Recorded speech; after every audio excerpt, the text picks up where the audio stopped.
Bismillahirrahmanirrahim. Assalamualaikum warahmatullahi wabarakatuh.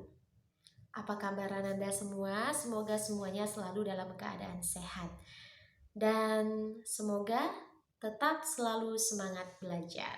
Senang sekali di kesempatan kali ini kita bisa melanjutkan materi pelajaran IMLA. Dan kali ini sebelum memulai pembelajaran, seperti biasa sama-sama kita memulai pembelajaran dengan Al-Basmalah. Bismillahirrohmanirrohim. Semoga di kesempatan kali ini pembelajaran kita lancar dan ilmunya bermanfaat.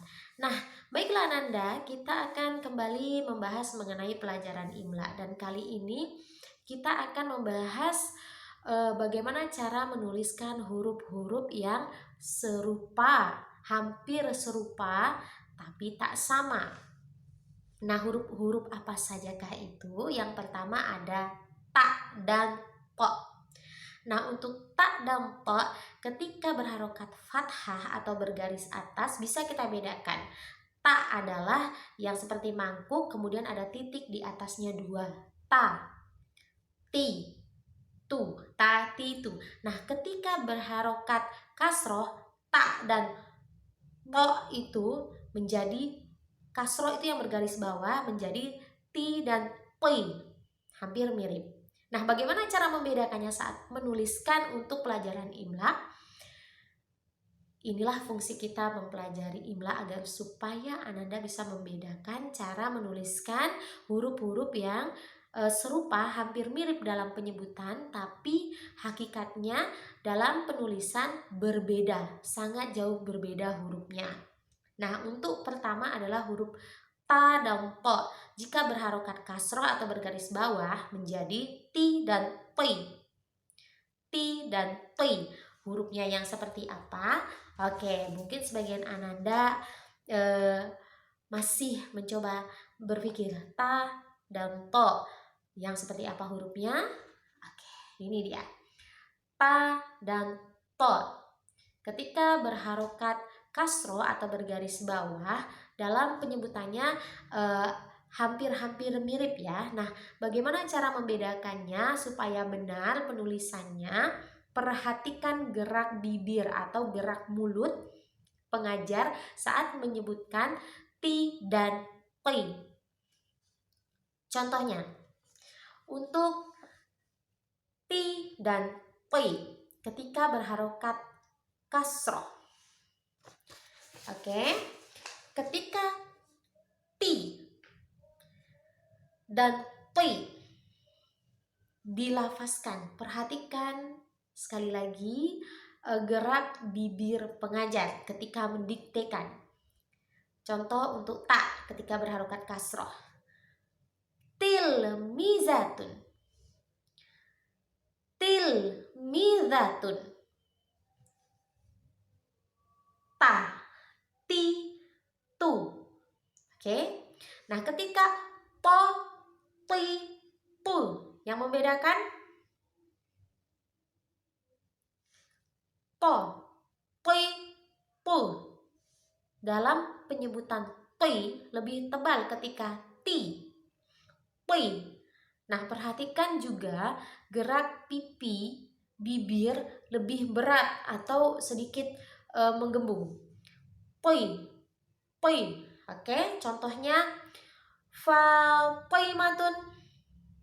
Fatimatun.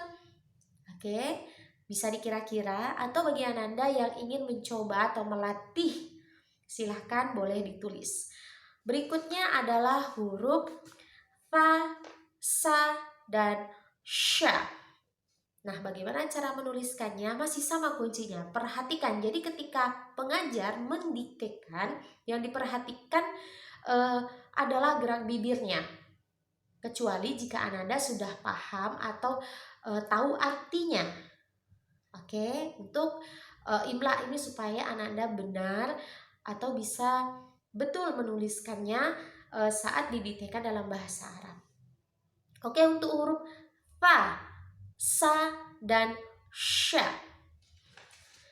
Ini adalah hurufnya. Fa, sa, sya. Jadi perhatikan gerak bibir, gerak mulut. Ya, perhatikan.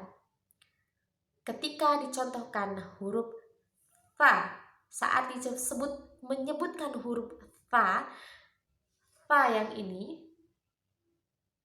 posisi lidah berada di antara dua gigi depan. Fa, oke, fi, su.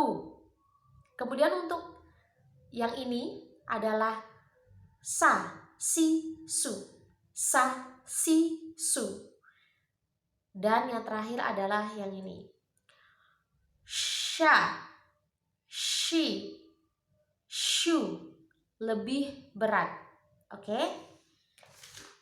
Kita masuk ke contoh. Jadi tolong perhatikan bentuk bibir, bentuk mulut saat menyebutkan.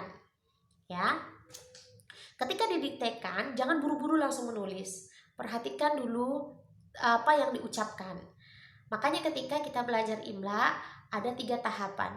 Mendengarkan, menyimak. Kemudian yang kedua, menulis. Yang ketiga, mengislah. Nah, itulah fungsinya supaya Ananda bisa membedakan huruf-huruf yang didiktekan itu yang mirip-mirip supaya tidak salah dalam penulisan. Kemudian kita akan masuk ke contoh saja ya. Untuk fa yang seperti mangkuk, kemudian ada titik 3 di atasnya. Falajun. Oke.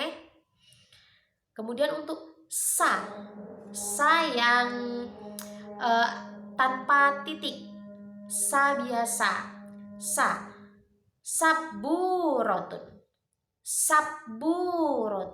Oke. Nah, kemudian ketika sya tebal yang giginya ada 3, ada titik 3 di atasnya, syaitan. Oke. Nah, kemudian ada 3 huruf lagi yang akan disebutkan, yaitu huruf da, za, za. Da, za, za. Bagaimana cara menuliskan huruf da, za, za? Hampir-hampir mirip. Jika kita tidak memperhatikan bagaimana gerak bibir, gerak penyebutan saat didiktekan, maka akan salah menuliskannya. Ya, kita masuk ke huruf da, di, du. Itu tanpa beban menyebutkannya, da, di, du. Lidah berada di da, di, du. Oke, bisa ya. Contohnya huruf da, darrojatun. Ini danya, darrojatun. Kemudian huruf za, sedikit digigit ujung lidah nih, za. Nah, contohnya zahaba, ya, zahaba. Kemudian za, gigi atas dan gigi bawah, za, bertemu saat menyebutkannya. Zaidun. Oke. Nah, ada 2 huruf terakhir yang biasanya Ananda sering sulit membedakannya, yaitu yang pertama antara huruf h dan h.